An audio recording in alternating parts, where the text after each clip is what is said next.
All right, chapter 1. We start by talking about what is psychology. The first few slides are literally just for you. They're just kind of like catch your attention type of slides. When we talk about psychology, the first thing you want to know is psychology is literally a science. What does a science mean? When I say science, what does it mean has happened? It's been proven and studied. So literally, psychology is a proven, studied, factual field. Psychology is a proven, studied, factual field. We actually look at two components inside of it, behavior and mental processing. So psychology is the scientific study of behavior and mental processing. Behavior, there's three things you can do with it. You can control it, observe it, and change it. Control it, observe it, and change it. Behavior can be controlled, observed, and changed. Controlled, observed, and changed. What can I do with behavior? Control, observe, and change. In regards to mental processing, you're going to hear me use these words changing out throughout the whole semester. Mental processing means cognitive. Cognitive means mental processing.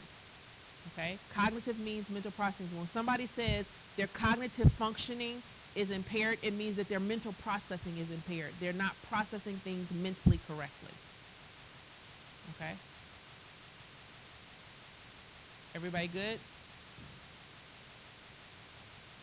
Also means cognitive.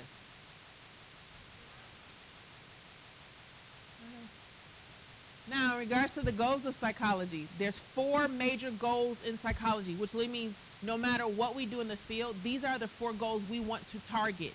We want to make sure we can describe, explain, predict, and control behavior.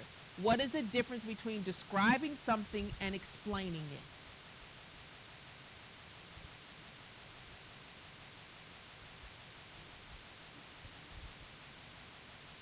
Okay? And explaining is, give me more. Okay? Describing is literally what I see. What I see is how I see it. If I said go into this classroom and tell me, describe me what you see, what are you going to describe? Table, chairs, people, pens, filing cabinet. That's what you describe. Now explain to me what you see. A lot of, Julio, when he first walked in, he saw, okay, and the first thing he says, what kind of class is this? Because this must be an all-woman something, women's group, some kind of class. What he did was he explained, because what he described was, he might even go out and literally go across the hall and be like, Schrader, it's a class full of women. That's what he's describing. Then Schrader will explain, oh, the woman, blah, blah, blah, blah. He's now explaining. Explaining takes some processing. Does that make sense? When I describe something, when a police officer says, describe me what you saw, I describe exactly what occurred. The minute I say he appeared to be upset, I now have started to explain. Does that make sense? Describing is literally based on what my senses picks up. Explaining, I'm now processing. I'm taking an ideal about it. I'm processing what I think I've seen. All right. Predicting. Once I can explain it, I can probably predict it. Julio predicted if this is a whole, women were all in this class. Looks like it's a woman class. I predict this might not be the class I'm supposed to be in. Does that make sense? Okay, you do this every day in everything you do. Okay, you wake up. It appears it's raining. Describe it. There's some rain coming down. Explain it. It might rain all day. Look, clouds look a little dark. Predict. I probably should grab that umbrella so that I can control not getting wet. Does that make sense? Okay? Some of you have heard things about this class. All right? They describe whatever they wanted to you, blah, blah, blah, blah, a whole lot of blah, blah, blah, then blah, blah. They explain, and you blah, blah, blah, blah, blah, blah, blah, and you predict, oh, my God. Okay? So now you like, okay, when I walk in here, I need to make sure I blah, blah, blah, blah, blah, blah, blah. Does that make sense? You do it every day, all day. Got it? Good. Let's keep it going. Now, theory, this class. Theories, theories, theories, theories, theories. Psychologists love theories. We love theories. The reason we love theories, it gives a reason for a purpose. It's literally a purpose for things to happen. Okay? Once we can have a purpose, we can give an explanation. Once we can explain it, we can do what again? Predict. We like predicting stuff. Okay, because once you predict something, you can plan for it. All right, so reason for explanation, all of you have a theory. You all have a theory. How many of you are in a relationship, ever been in a relationship, want to be in a relationship? Okay, if you haven't, whew, let me tell you, you get a theory about your partner, your spouse, whoever they are. Your theory is, depending on how they wake up, you know how the day's about to be. Okay, I live with my boyfriend and he's a morning person. Shree's not a morning person. So if you come and see her at 8 o'clock and I'm just like, yes, okay. It's not that I'm being mean. I don't wake up till about 11. That's when it kicks in for me. Okay, he's a 5 a.m. good morning, let's do some curl arm bench things. I'm not, that's not me. Okay, so he wakes up like, good morning. And I'm looking like, whoo, not good. Okay, now the days that he doesn't sleep well, he doesn't wake up good morning. So then I have to say, good morning, so that I can make sure our day is good, so that he does not get on my nerves for the rest 12 hours. Okay, so my theory is somebody has to say good morning to make the day good. Does that make sense? Okay, if he knows that if I get home and the dog's not out, I'm going to be upset because I don't want my dog locked up for 12 hours because me and the dog are best friends, and I need you to take care of my best friend. That is my only baby right now, and I need you to take care of him the right way. Now, him and the dog don't get along very well because they're both male dog.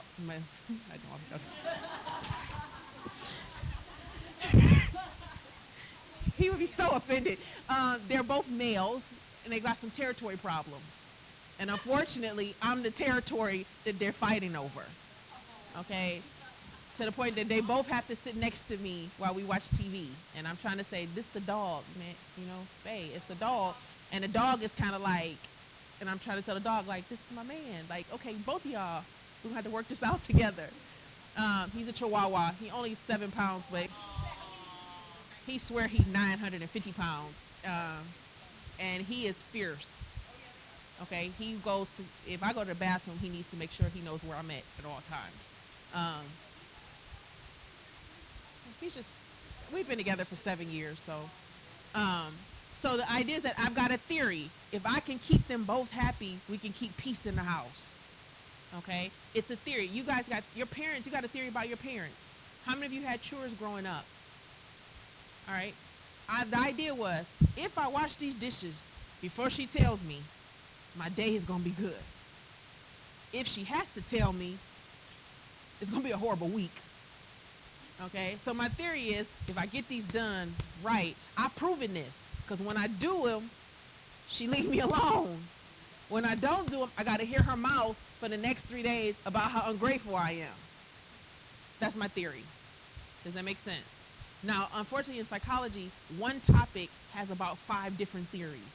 You've got to learn all theories because they've proven them all. All right, we got theories? Good. Now, what do we do as psychologists?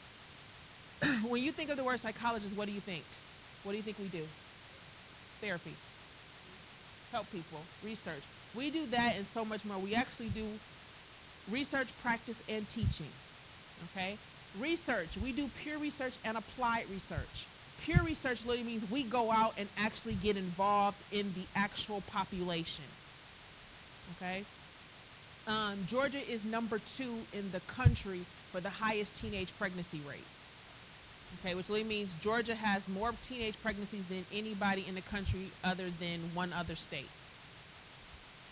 All right. Now, so peer research, we're going to go out and literally ask teenage girls, what are you doing the hours between 3 and 6? Because 3 and 6 is the time that most pregnancies occur. What do you do between the hours 3 and 6? Are your parents around between 3 and 6? We're asking this because we're doing peer research. We're going to the source. Applied resource, we're going to actually go and ask the parents, what do you think your child does between these hours? Why do you think your child is involved? We're now going to apply it to the population. Parents say that most children are blah, blah, blah. Does that make sense? Pure, we went to the source. Applied, we're going to apply our research to a source. Does that make sense? Okay. Practice, we do therapy. And then teach. I mean, I can't, you can, yeah. Now, this is where it gets a little sticky. We actually have fields inside of our psychologists. So our psychologists do different things. These are the different things. Now I need you to write. I'm going to explain, you write. Okay? Clinical, these are your diagnostic therapists. They diagnose situations and individuals. Your clinical therapists, they're your diagnostic therapists. They diagnose and treat.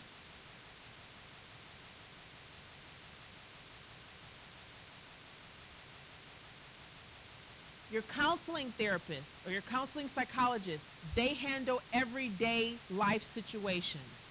Everyday life situations. Everyday life situations. They are your guidance counselor, your career counselor. They handle everyday life situations. Guidance counselors, career counselors. They're not really involved in deep therapy. School psychologists, they are your academic testing center. They test, they are your testing psychologists. Academic testing center, they are your testing psychologists. School psychologists, academic testing center, they are your testing psychologists. They test your academic standards. Are you gifted? Are you intelligent? Are you special education? Do you need resources? They are the person that will come into the school and do those tests. That is all they do. They just do testing. Okay?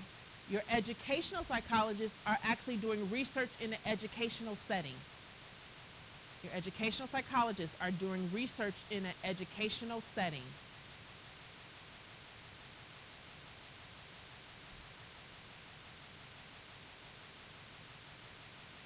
Your developmental psychologists are actually looking at from conception to death. What has occurred with you between conception and death? From conception to death. Developmental. From conception to death. Your personality, they are looking at what type of personality do you have and how does it influence your decisions. What type of personality do you have and how does it influence your decisions?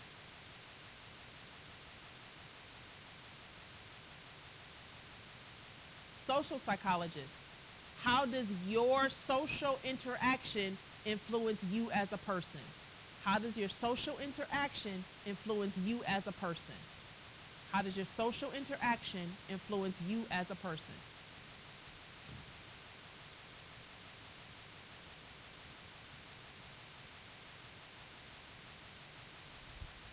Environmental, how does the environment influence you as a person?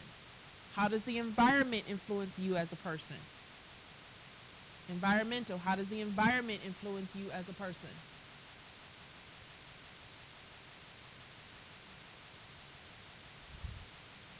That's okay. How does your social interaction influence you?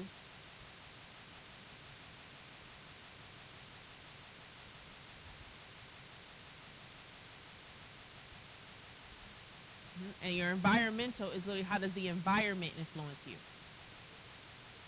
Personality is how does your personality develop over time? You just write that. Okay. Experimental psychologists, they actually do experiments, sleep studies, food studies. They are the ones who do actual experiments. Literally what it says, they're experimental. They do experiments. Your industrial organizational, what we call IO, these individuals actually see how does industry and organization affect you as a person? How does the industry and organization affect you as a person? How does the industry and organization affect you as a person? They also look at how do you as a person affect the industry? How does the industry affect you? And then how do you affect the industry?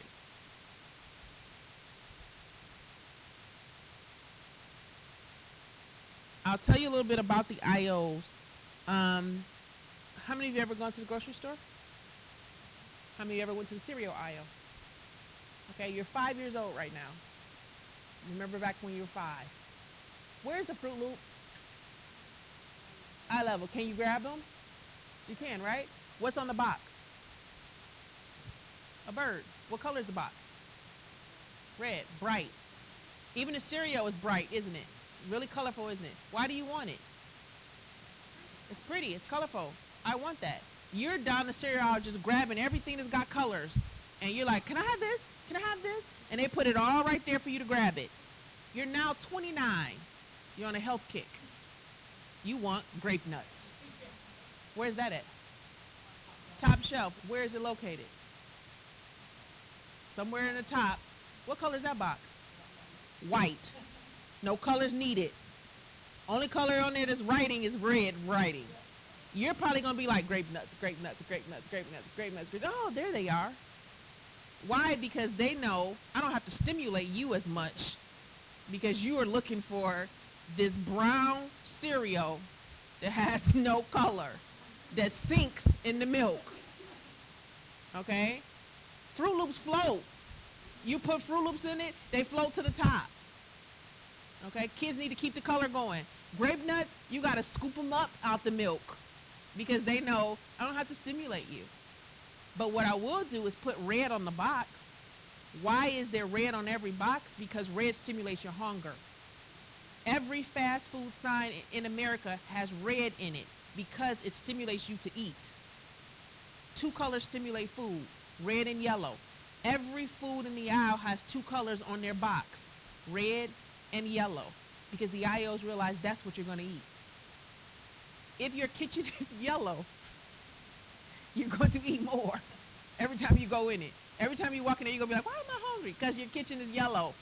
You're stimulating. Your brain reacts to yellow to eat, eat, eat. Go down, I call this junk food aisle. Go down junk food aisle and try to find a fast food restaurant that doesn't have red in the sign.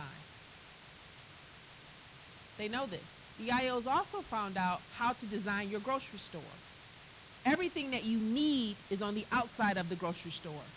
Your dairy, your fruit, your vegetables, your meats are all on the outside. They know you got to travel there. That's not what they want you to go. The inside is all the stuff you don't need.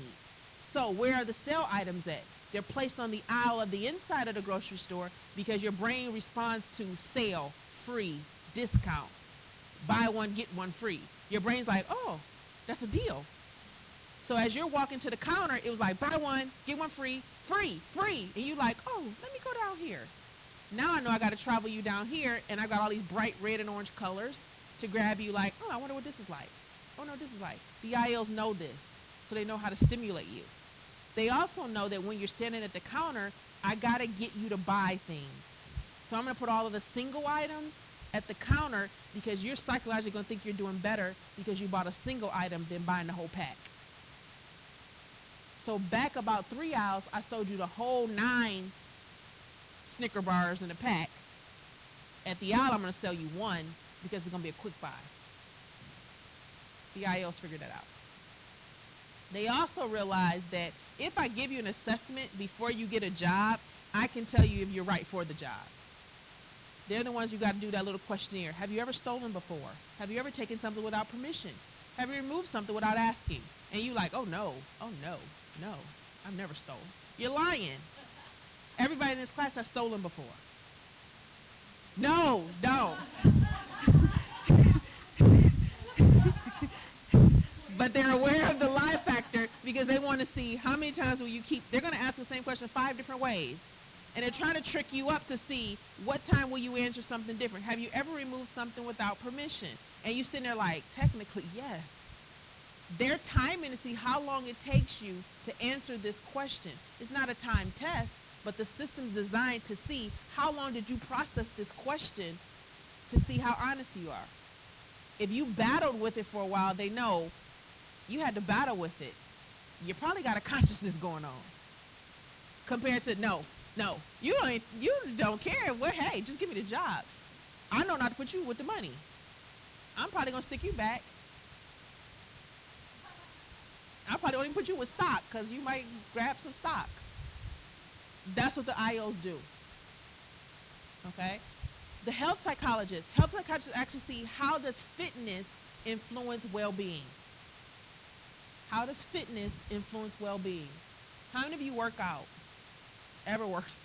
Okay, let me change the question. How many of you ever worked out? Even if just one time you were like, let me try this. How did you feel afterwards? You felt good. You know why?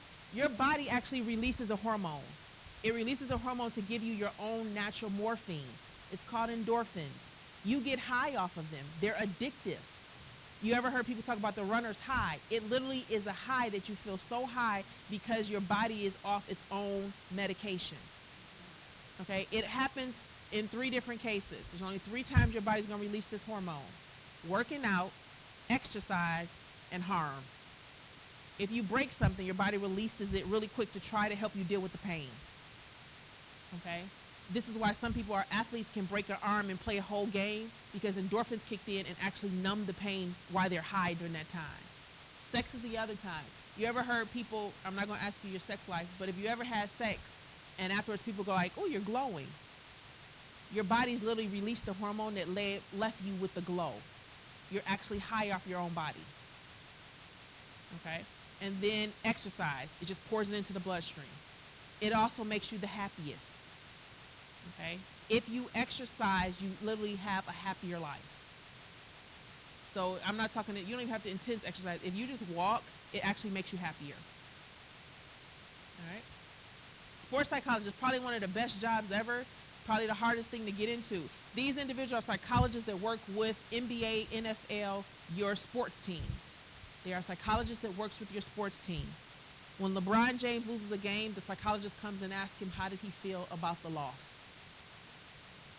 How is he processing the loss?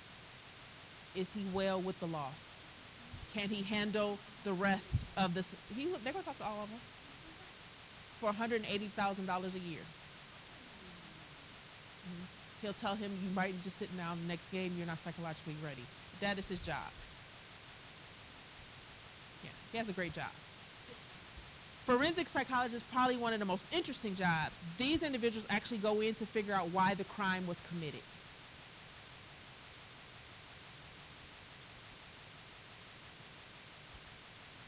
CSI, NCIS, Criminal Minds, those are your forensic psychologists. Okay, they try to figure out why. Nope. The reason why it's not, there's always crime. Because now we have a higher crime rate than ever before. You just link up to the police department and you're good. They want you to come in, look at why, look at the body, where it was laying, how it was laying, compared to where the body, you've got your forensic investigators going to do their part, and then you're going to try to figure out the motive of who could have actually did it. So you're playing Clue all the time. About 12.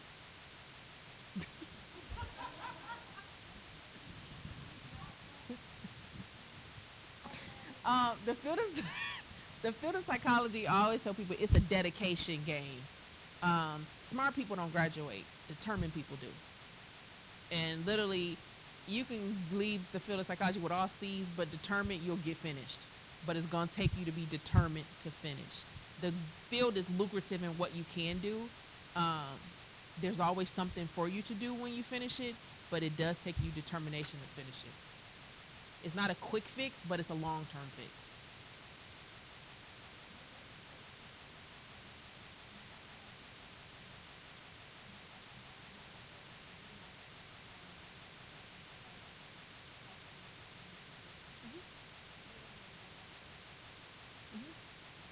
And with the crime rate in regards to a lot of the killings that's happening in school and stuff, your forensic psych kind of go in and try to say what happened to where this all started.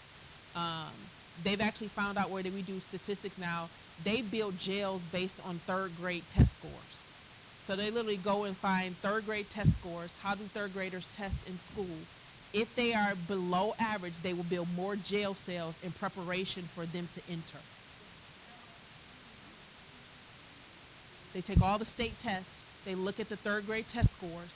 Depending on what the third grade test scores are doing in what area, they'll start to build jails in that area based on those third grade test scores.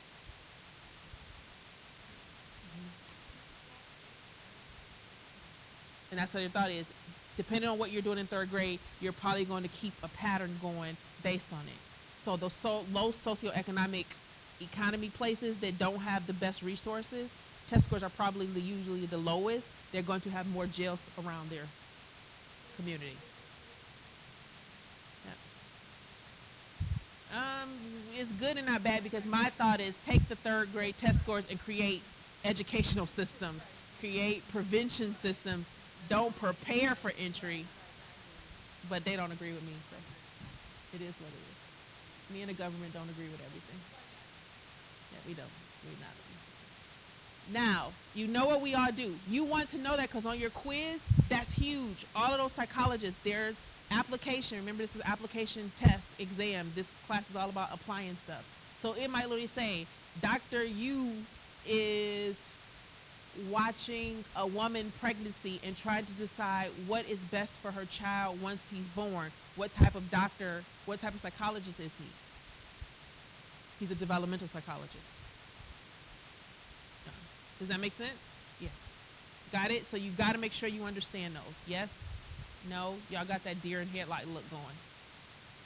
Okay. Let me explain something. I'm a psychologist, not a psychic. So when I say a question and y'all be like, to me, I'm great. I'm doing fabulous. I'm a great teacher. Y'all understanding everything. Because you just, Now, if you be like, I understand, you're gone. If you do this look, I know you confused, but I need you to give me something. The look like this just make me feel like I don't know what occurred. Okay. Another example would be Dr. U is studying how employees function in hot climates. What type of therapist is he? He's industrial. Why? What made him industrial? He's doing employees. Okay, so you got to make sure you read it. Those are literally the questions that are on that quiz. Okay? It's multiple choice. But the problem is with the multiple choice, and that's a good point. Jason gave me a good point. The problem with the multiple choice is it's industrial organization, environmental education. Like the choices aren't like McDonald's, Disney World, educational psychologist, Dr. Madison.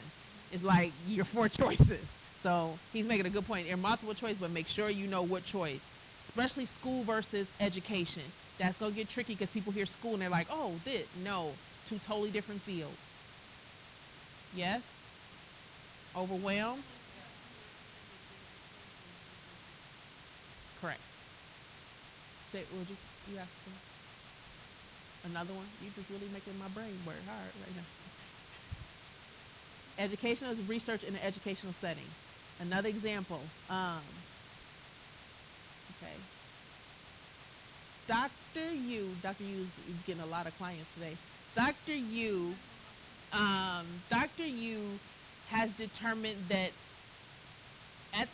during his hospital visit, the patient in the front room has schizophrenia. What type of psychologist is he? Clinical. Why is he clinical? Because he diagnosed. Does that make sense? None of us can give out meds. I'm so happy you said that. Understand the difference between the two of us.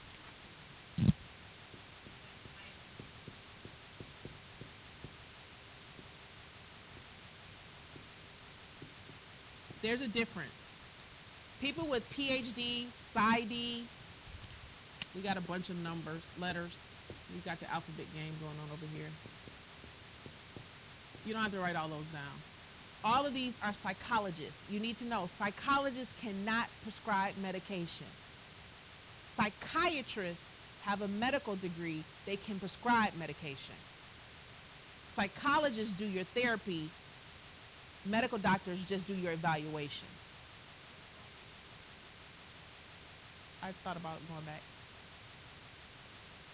Your psychologist makes between 85 to 165 an hour. Your psychiatrist makes $65 every 15 minutes. No, because I would be taking it right now.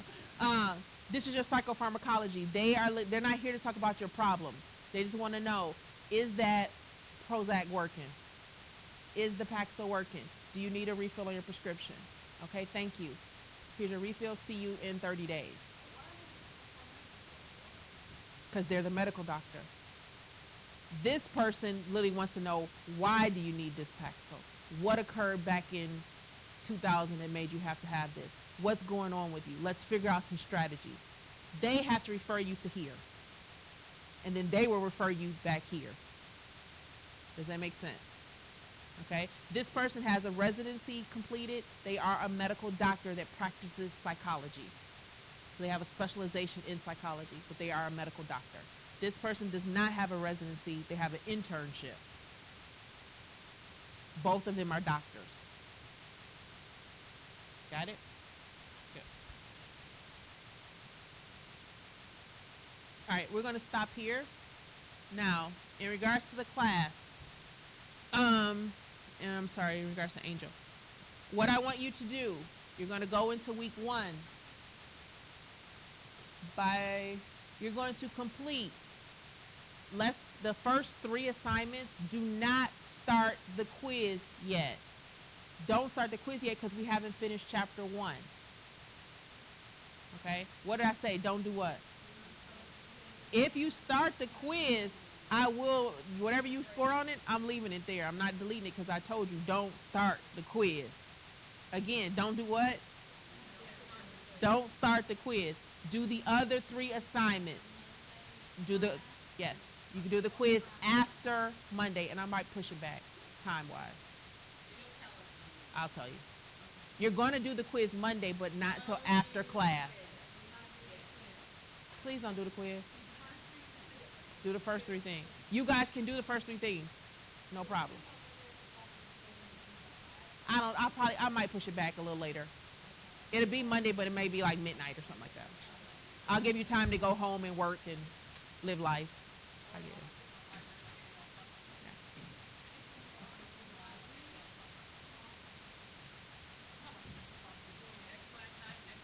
Yeah. You only get, I am done. Enjoy your weekend. See you here on Monday. Bring your PowerPoints and bring your critical thinking assignment directions. That's fine.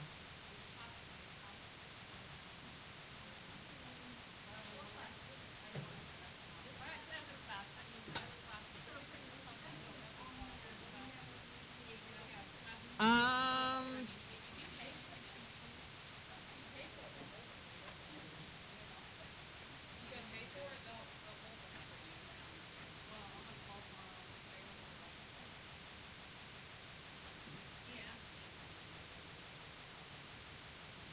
no. What perspective? No. It literally tells you exactly what to do in each assignment. So not all assignments are essay written APA format. Some are literally just answer.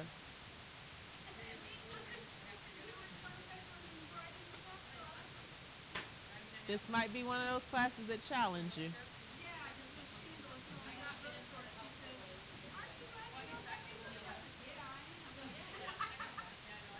It can be a challenge.